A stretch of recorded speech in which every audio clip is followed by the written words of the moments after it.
Hello and welcome to the Radiate Fitness Podcast with me, your host, Amanda Reedy, mum of two, personal trainer, nutrition and weight management advisor, PE teacher and lifelong happiness advocate. This is a podcast for you, the busy mum, where we'll talk about ways to prioritise your own fitness, health and happiness, because if you feel great, you thrive, and so does your family. Let's get started. Hello and welcome back to the Radiate Fitness Podcast. I am so pleased that you are here joining me. Whether you're a returning visitor or a new one, I'm really pleased that you're here. This week I will be discussing different types of training that you can do, why we should do them and how to choose the one which is best for you. But before we dive into that, last week I spoke about how to get started returning to exercise, or for some of you, starting in the first place. Wherever you are, again, it doesn't matter. The fact that you want to do something is amazing. So thank you to those of you that contacted me. There was a consensus that sometimes the thought of exercising itself was actually worse than doing it. I think Laura summed it up by saying she nearly put off going for a walk because it started to drizzle just as she was putting her trainers on. But she decided to go out anyway and actually surprised herself and felt so much better for it. I do think that's the case sometimes when you think, oh gosh, I've got to do whatever it is. And the thought of actually doing it is so much worse. But when you get out and you get doing whatever it is you have to do, you're actually like, well, it's actually not that bad. And actually I'm kind of enjoying it. So great job. Well done, Laura. And hopefully some of you have also got going, maybe when you hadn't before. So keep going, keep at it. The benefits will come. This week, I'm going to be talking about the different types of exercise or training that you can do and why I think that they are important. I'm also going to talk about the benefits from doing each of them and how maybe you as an individual would like to choose what type of training you choose to do to make yourself that little bit fitter and that little bit healthier. So really this week is kind of building on last week. Last week I was talking about getting going, getting started, and this week, once you've kind of been starting to get yourself into healthier and better habits for a little while, this is how you can start to think about what changes do I really want to make and what do I need to do to get to them in terms of fitness.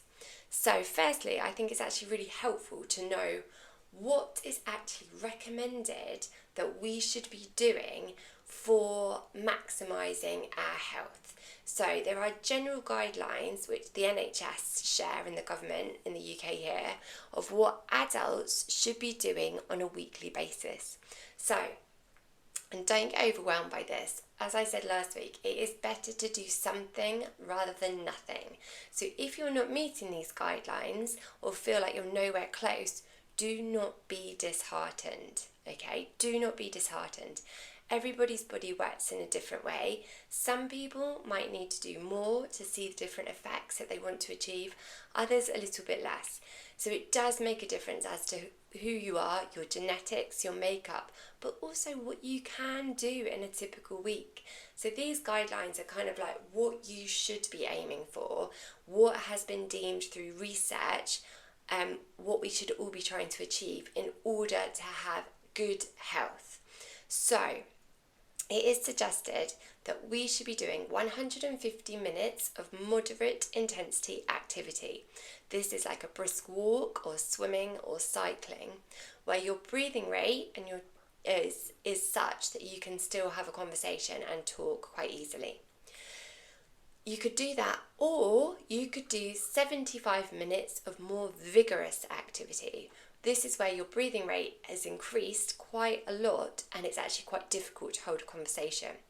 Or you could do a little mixture of the two. So you could do maybe, 100 minutes of moderate intensity activity and then maybe half an hour or so of vigorous activity.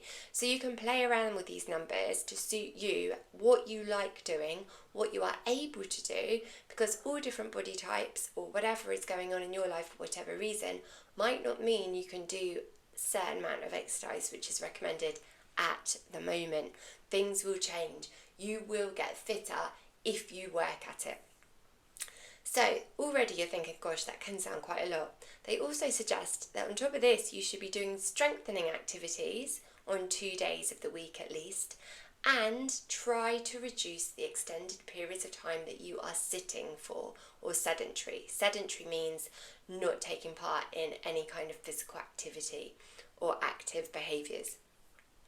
So that sounds quite a lot, and I can see how, like, if somebody said that to me straight off the bat, I'd be like, how on earth am I going to be fitting 150 minutes of moderate intensity activity into my week? How am I then going to be doing strength training on 2 days? How am I going to be like up and down all the time when I've got work to do, or I've got to look after the kids, or I've got to go shopping, or X, Y, Z? We're going to go through this, and I'm going to suggest some different ways in which you can then start to put this into your daily life, and hopefully it will start to seem not quite so frightening in those big numbers. So why should we be doing this? What is the purpose of us trying to fit in all of that activity into our lives?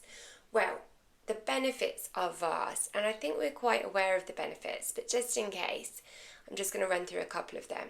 So studies have shown that if you are doing regular exercise, you can reduce the risk of a lot of diseases, and also improve your mental health. So you can reduce cardiovascular disease by up to 35%. Some cancers can be reduced, the risk of getting them, by 30%. You can reduce the risk of getting dementia by up to 30%. Hip fractures are reduced by 68%. It also helps to reduce the risk of depression. It can improve your sleep. It can help you to manage stress. And it also can help you maintain a healthy weight. There are so many benefits, so many others that I could go into. For me, the most important ones are the mental health benefits, because if you feel great through exercising, then the other things I genuinely believe come with it. So obviously you get the health benefits, but you also get the mind benefits as well. And as a parent, we know it is tough. It can be tough. And sometimes if you're then exercising to give yourself a break, to let your brain switch off from all of those things, you can come back feeling fresh and ready to deal with those challenges which are thrown at you. A really important thing to remember when you start exercising again is that, I know this sounds very strange, but you are fit to exercise. So if you've got any medical conditions or underlying health problems that you're not sure about, if you've just had a baby, if you're on any medication or are worried in any way as to whether or not you should exercise, please see your GP first of all to check that they think that it's fine. They will be able to tell you that if there's any kind of effects that, say, if you're on medication for something, exercise might have or not have. So they are always a good kind of start point if you are ever going back to exercising or starting a training program. Also, if you're doing anything at home or anything anywhere really, it's really important to remember that you use a suitable space so that you are not putting yourself in any dangerous situations or there's obstructions for you to trip, fall on or hurt yourself on. Really important that you stay safe, because if you're not doing that, then you could get yourself into a right pickle. You don't want to do that. So just as an aside there, really bear that in mind. So what is the best type of exercise or training to do? Really, it's a mixture of different things. At the moment, there is a kind of quite high impetus being placed on advocating the importance of strength and resistance training. Research is really big on this, and this is kind of like the big news that you see on social media and in the news at the moment, that strength and resistance training is absolutely vital to our future health. There are really top practitioners and doctors in the fields of health and exercise, such as Dr. Gabrielle Lyons and Dr. Vonda Wright. If you don't know them, or if you haven't heard of them, look them up. They have got loads of really good resources out there, and they show lots of fantastic evidence-based insights into the importance of resistance training, and in particular highlighting how skeletal muscle is the number one thing that we should be looking to enhance for our health benefits. They associate the importance of training it and growing it as fundamental for us to be living the healthiest lives that we can as we age. It's this idea that aging is inevitable, but it's how we choose to approach aging is where we have a choice. And personally, I am really trying hard to approach aging. I'm 41 now, and I'm thinking, oh my goodness, how did I get to be 41? How have I got here? But I'm trying to approach it in a way where I think, right, I am here, I am capable, I can do hard things, and I can make myself as fit as possible to help mitigate anything that comes my way in the future. We know that our bodies change, and especially as women, in the next few years, I think I'm in perimenopause already sometimes, but things are going to change again and things are going to happen, and I want to try and offset all of these changes as best that I can so I can still feel fit, strong and healthy for as long as possible. The great news is that it is never too late to start training. It makes a difference, and there are so many ways to approach training that you can actually find something that you are going to find hugely beneficial and that you enjoy. So I'm going to explain some of the different training methods that you can use so that you have a basic understanding of each and why you should include them in your weekly training routines. So I'm going to start with the resistance training or strength training. This basically means moving some form of weight with your body. So this could be moving dumbbells, it could be going on the resistance machines at the gym, it could be using barbells, but it also can be using your own body weight and moving that, working against that, working against gravity, or using things like resistance bands as well. So the benefits of resistance training are huge. There's so many different things that it can help with. It can help reduce your percentage of body fat. It can help increase your metabolic rate. It can make your bones stronger. It can also help with muscular endurance. It can improve your strength, your balance and your coordination. It also is a huge mood booster. It can promote self-esteem and self-confidence and also make you feel much better about the way that you look. So this is a really, really great training method.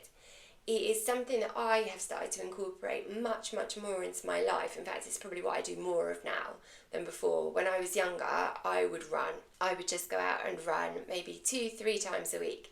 However, that for me now is not great, doing so much running. The pressure that it can put on joints isn't necessarily a good thing. For some people, it doesn't affect them. And also, the stronger that you get through something like resistance training, running can really kind of be cushioned and done in a way where it doesn't damage your joints. And actually, it can be really important because it can help with your bone density and it can help prevent osteoporosis, because you do actually need to have some impact onto your joints and your bones to have kind of protective measures there as well. So with training, you can put on bulk if you want to, but it's about the way that you train. So to do that, you would lift very, very heavy weights and you would only do a few reps or repetitions. If you just wanted to tone up, you would use lighter weights and you would do more repetitions, normally around kind of 10 to 15, maybe a few more. You then work in sets as well. Sets are groups of exercises, so groups of repetitions. So you might do 3 sets of 10 repetitions of one exercise, as an example. So depending on the way that you train will depend on what happens to your muscles. If you want them to be big, lift heavy, do a few reps. If you want them to be just toned, you would lift lighter weights and you would do more reps. But this is not kind of like the position for me to go into this now. This would be part of a training program that would be put together for you in order to try and make your muscles look a certain way. Within resistance training as well, there's different types of exercise. So compound exercises are ones which use multiple joints, therefore multiple muscles in different movements. So examples of compound exercises are things like squats, deadlifts, anything that uses more than just kind of like one muscle group. So on the flip side of that, you've got isolation exercises. So these target one specific muscle or muscle group at a time. These are like your bicep curls or your lateral raises for your shoulders, to name but a few. Within a training program, you should be aiming to move all muscles, so work all your muscles 2 to 3 times a week. And that would give you a kind of well-rounded program in terms of strength and resistance training. Again, within resistance training is something that you may have heard about called functional training, which is a movement-based approach to training, which looks at different movement patterns that you need or would use throughout your day, or for specific performance needs. So this can help you train for your life in a way, if you think about it. So it can replicate the different actions that you aim to achieve. So as a parent, often you are picking up children, picking up things from the floor. So the squat pattern of movement is a vital one. In order to make those muscles, like your quads and your hamstrings and your glutes, strong to cope with that, so that you can lift easily and without injury. So that is kind of like your idea about resistance training in a nutshell. The next one I'm going to talk about is cardio. We've all heard about cardio. Cardio is about working your cardiovascular and your pulmonary system, so improving and making stronger your heart and lungs. I know when I was growing up and in my 20s, cardio was the kind of like the activity of the day. That was what everybody talked about. You needed to do cardio. If you went to the gym, you were on a treadmill, you were on a bike, you were on a rower. For me, I think in my 20s, I barely touched any resistance machines or weights at all, because as a female, I thought they weren't for me. That has changed. The place of women in gyms has changed. And the fact that we should all be doing resistance training as well as maybe some cardio is now much more commonplace and accepted, which is great. So the benefits of cardio are that you can increase your bone density, your joint mobility. It helps to regulate blood pressure, as well as helps to increase your muscle mass and metabolic rate. And again, it is a mood booster. It can make you feel really good. I went for a run this morning. Again, it's that thought, I don't really want to go out and do this. When I got home, I felt amazing. And I think quite often when you exercise, it can be that feeling. It doesn't feel great when you're doing it, but afterwards you feel brilliant. With cardio, this should be 3 to 5 days a week and for a minimum of 10 minutes at a time. So if we think of the recommendations, it says we should be trying to aim to do some kind of movement for 150 minutes during the week at a moderate intensity. If you split that up into your week, that is approximately 20 minutes a day. Okay, it's just over 20 minutes a day. So when you think of it like that, the 150 minutes doesn't actually sound so scary or so much. And within cardio, you can do walking at a brisk walk is best, I'd say. Jogging, running, swimming, dancing, rowing, stepping, cycling. So many things that you can do. And remember, you can tag this on to things you do already. So say you are in walking distance to work, walk to work a couple of days a week and home again. You've already started to get those minutes up. If you are trying to drop something off somewhere, you could park a little bit further away and walk that a little bit further. Get those 10 minutes into your day. It really, really helps. And I think we talked about before that if you remember, about 10 minutes is 1% of your day. So if you can do half an hour's exercise, half an hour cardio every day, 3% of your day is nothing. When you think of it that way, we can all try and find that time. It's really, really paramount that you do. Another couple of types of exercise which are quite common, and I know that Joe Wicks made this one particularly popular, especially through COVID, is HIIT workouts. So HIIT stands for High Intensity Interval Training. Interval training is just basically where you do a short kind of blast of exercise followed by a rest period. So you have intervals of work followed by intervals of rest. There is also something called LIT training, low intensity interval training. Both can improve your health and fitness. They can also boost your mood. However, they have slightly different kind of ways of working. So as you can imagine, HIIT, high intensity, is where you are working at trying to replicate maximal levels. So you are working almost flat out for a short amount of time, usually between 10 to 60 seconds, and then this is followed by a short rest period of around 10 to 30 seconds. Lit, however, is when you're working at not your kind of maximal levels, you're working at more to 60 to 70% of your maximum heart rate for slightly longer intervals of time. So it could be for a few minutes, like anything from 5 minutes up to 10 minutes, and it's then kind of followed by a 2-minute rest period, and you would repeat this pattern like 3 to 5 times. With HIIT training, you would maybe do a 20-minute workout in total. Because it's so intense, you don't need to do it for much longer, and actually it doesn't have much effect if you did it for longer than that, because you would use up your energy reserves in your body and not be able to work as efficiently anyway. Both have got some really good benefits to them, pretty similar to things I've already said. However, what you can find with HIIT workouts is that they are very impactful. So they're quite bouncy, they can involve a lot of jumping, they can be quite hard on your joints.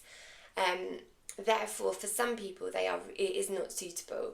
It can be difficult to kind of work at the rate that you need to, and the impact can cause injury. So for some, HIIT, it really isn't advisable. And doing HIIT alone, kind of 5 times a week, I would definitely avoid. I don't think that is good for anybody because of the impact that it can place on your body and that it can cause injury. Therefore, you need to think about yourself, think about kind of what works for you and what benefits you want to try and achieve through your training. Lit is much more of a beginner-friendly version where you still get really, really great benefits. So I would much recommend that. The final type of training that I really live by and think is massively important, especially for women, is some kind of core training. So core training can arguably kind of fit into the idea of resistance training, because often you are working against your own body weight here. But I think core training is central to being able to do any other type of training. It involves working the core muscles of your torso, in particular your abdominals and your back, and those muscles around the spine. But it can also kind of take in the glutes as well, which can help with stability of the body. So this core training for your core muscles has a huge part to play in maintaining things like good posture, stabilizing the body during movement, also when you're still, but also assisting with efficiency of your movement.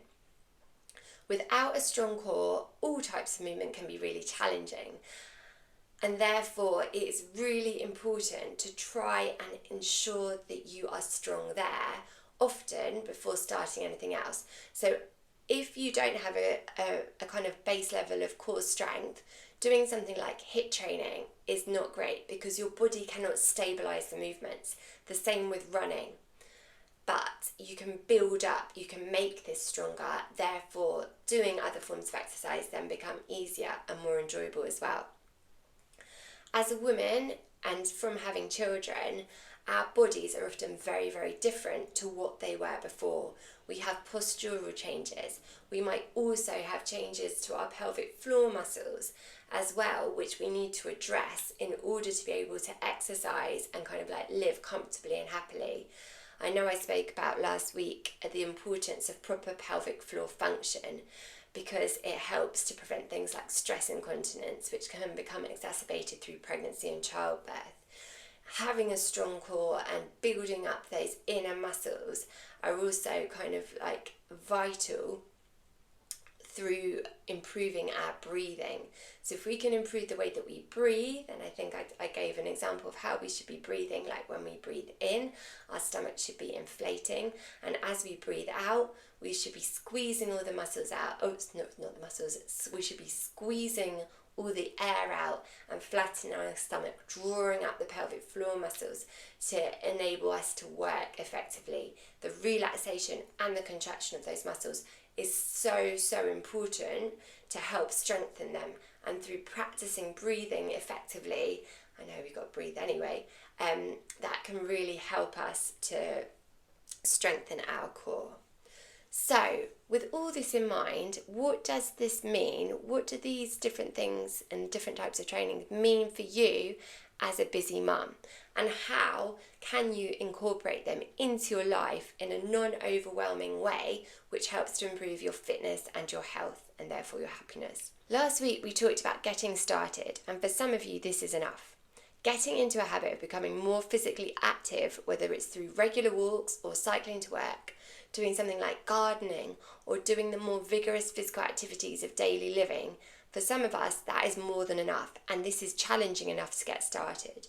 But once you are doing this regularly, it is important to take the next step and to start to exercise more regularly in a more intense way to build your skeletal muscle.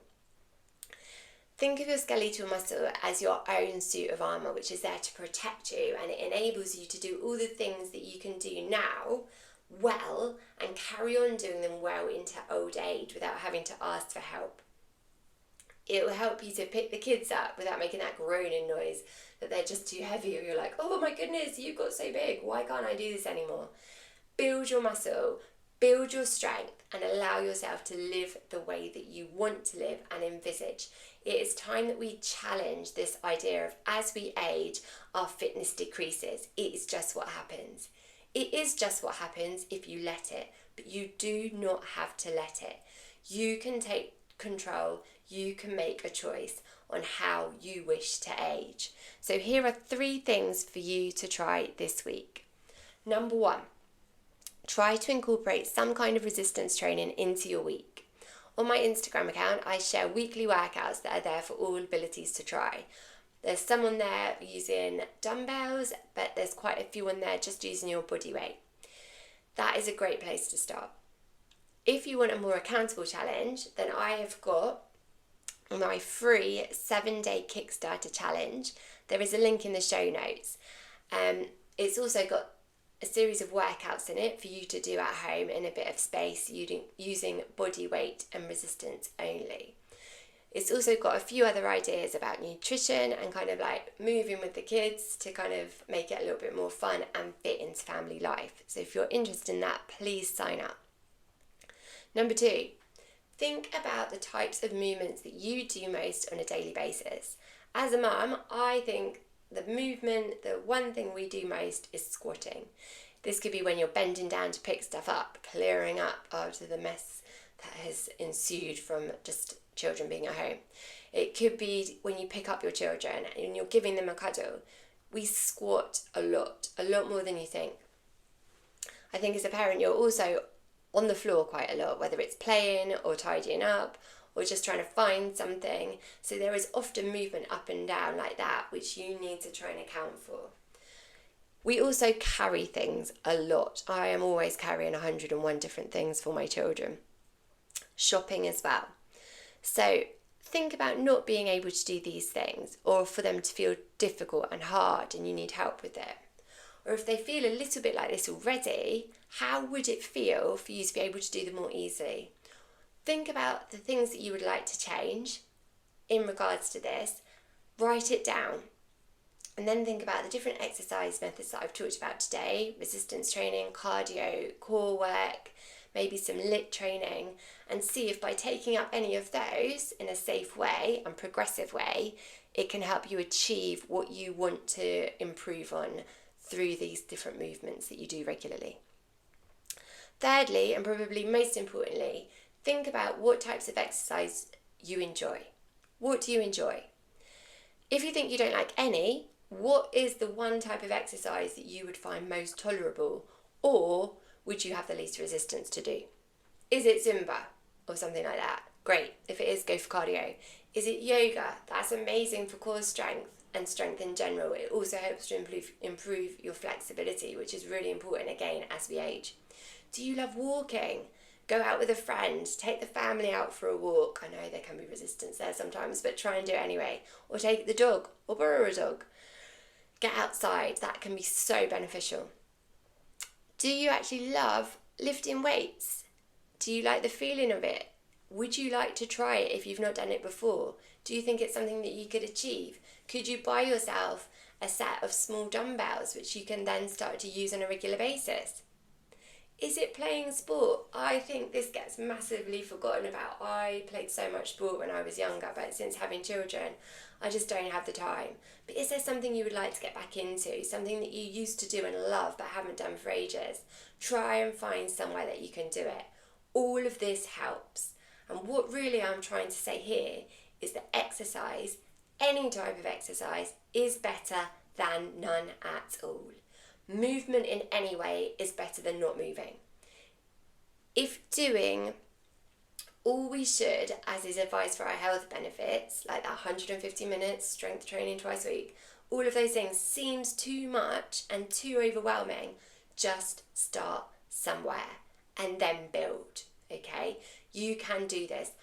Little steps forward take you on that journey, take you to where you want to be or need to be. But I know that I exercise because I want to be at my best for as long as I can. It can be really tough, and I know it's tough. Sometimes getting out, as I said, getting early, getting started is the hardest bit. But sometimes I feel that once I have done it, I am always glad that I did. Please let me know which of these ideas resonates with you. What do you think you could do and start incorporating regularly, consistently into your daily lives? Let me know what you are going to do this week. I dare you. Choose something. Do it once, do it twice, even if it's just 10 minutes a day. Please try. Please try. Sometimes sharing gives you the accountability that you need to get going. And I really want to cheer you on. So let me know. Send me a DM, send me an email, photos, whatever. But I really hope that you have a fantastic week. And thank you so much for listening. Bye-bye.